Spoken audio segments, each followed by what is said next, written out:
Hey there guys, so the last time in the anime, we saw that Cry had sent a huge number of hunters to the White Wolf Den because he knew if he didn't find Cider Slime, whole capital could get destroyed, so he hid this fact and just blindly sent hunters over there with hints that something is wrong there.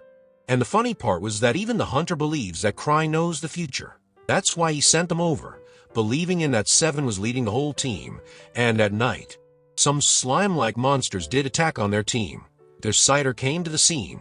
She was an exceptional alchemist, so she put together some potion of anti-mana material to flat out that monster, and later shared the info with others that the one behind slime-like monsters is a group called Akashic Tower, her arch-nemesis, Sophia Black. That's why Cider came to talk with the two who released that slime-like monsters. They were members of a syndicate, but they weren't ready to reveal anything. So Cider already knew which syndicate they belong to and whom they serve. That's why she just wants to know where Noctis is, but they remained silent. So Cider was about to use some potion, but the government officials stopped her. Did have a point. They can't take extreme measures. So Cider showed the potion wasn't life-threatening, as it was just some plain water. After that, another slime-like monster appeared. This was different from the previous one, because it reflected all the attack. So Cider began to calculate a plan to defeat it, and just then another one appeared. Their members were exhausted as well. So Cider gave up, because she didn't know Akashic Tower guys were so foolish. Cider orders to pull back, as the slime monsters began to attack each other. They are attracted to dense mana material, and as they're also made from mana material, they attacked each other. So in a way their work got a lot easier thanks to this idiotic move. And Talia questioned why didn't they deploy them one by one.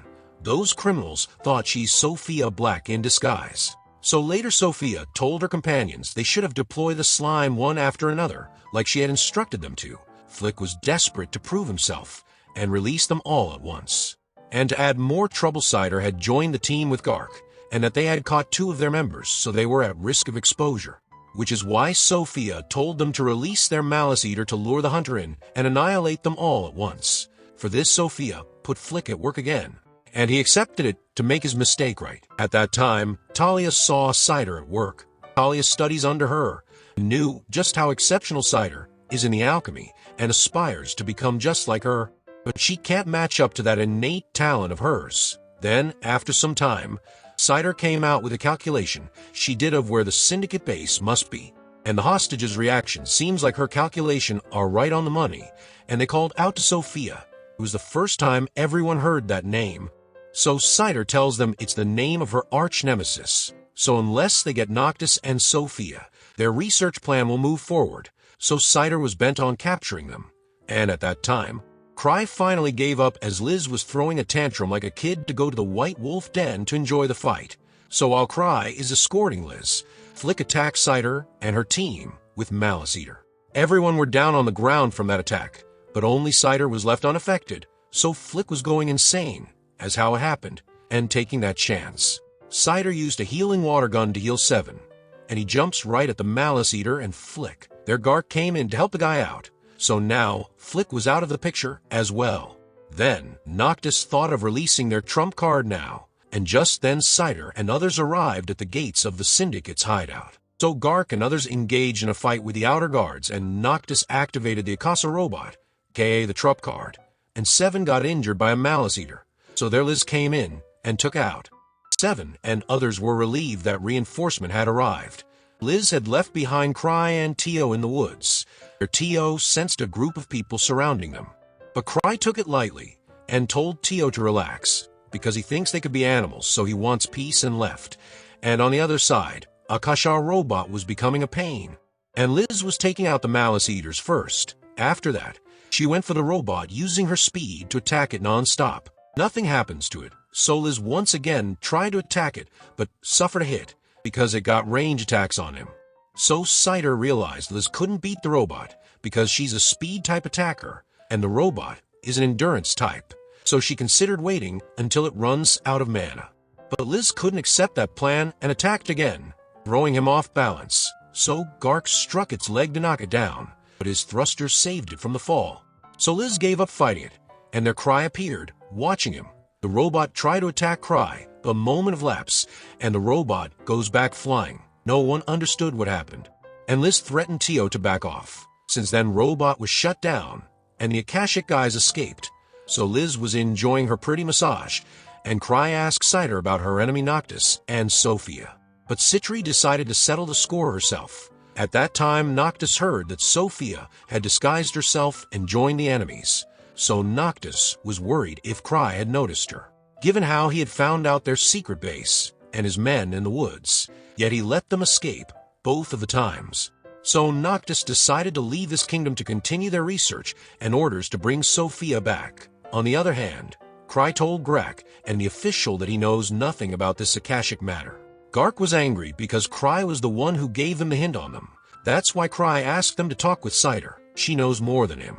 But even the official is afraid to summon Cider after the incident that happened 3 years ago. Frankly, if Gark hadn't proven Cider's innocence in that matter, the government would have announced her as the criminal.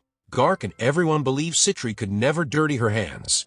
But then the scene goes to the Akashic Tower. As they caught Talia, Sophia was still acting like she knows nothing. And Noctis and others thought Sophia must have used a magic to erase her memories to hide from Cry. And just then the real Sophia came in. Everyone were confused watching them side by side.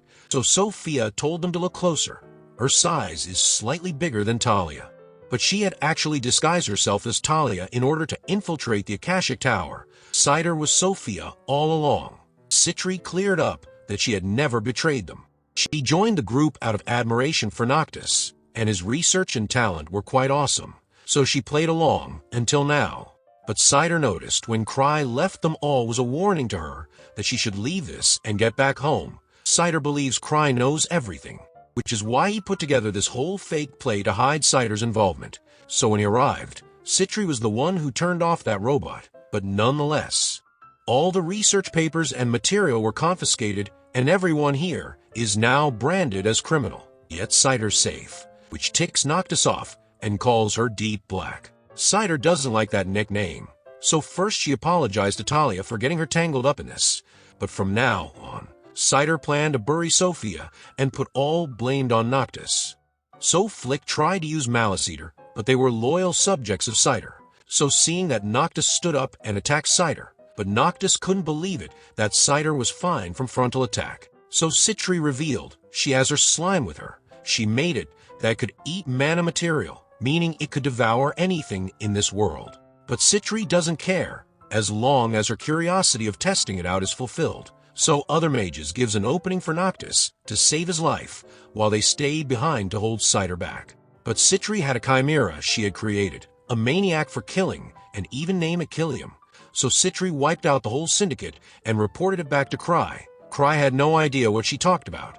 But all's well then ends well. Then, suddenly Citri asked Cry to get the research material they're going to auction house. It includes Akasha Robot and Malice Eater of the Syndicate. She wanted to get those things, and Cry promised to look out for it.